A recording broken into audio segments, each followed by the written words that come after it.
Tağın bir yıl ötті. May ortalarında biz tağın avulga yolga qayttık. Eli bilen senleştik, çay içtik de Urgan'a gittik. Yemli yaz gününde nişek ide oturasın. Gün boyu şevlep ormanda yerdik. Umurza yaşaydık. Kışlar sıyavın tırmadık, rahatlanıp yal ettik. Tügene Balat'a barıp çıktık. Onun tire yağına yaşa başlar oturtkan idik. Şularına karadık. Biz yaşlilerin tilini yumşartıp, yapraklarını sırtıp tırganda, ılı kül yağından kinet kalın, hem yangıravıklı akkış tavuş iştildi.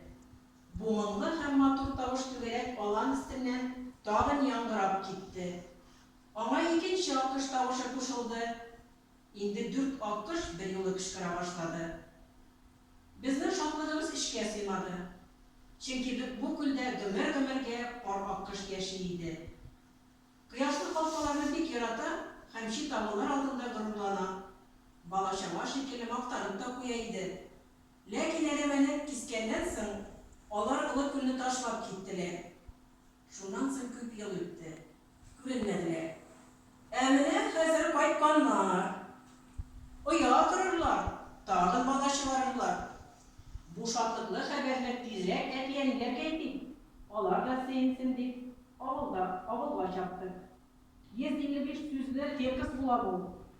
Tekis bir geybet, külemli bir gez. Şu an kurep yazırız deyimiz bana.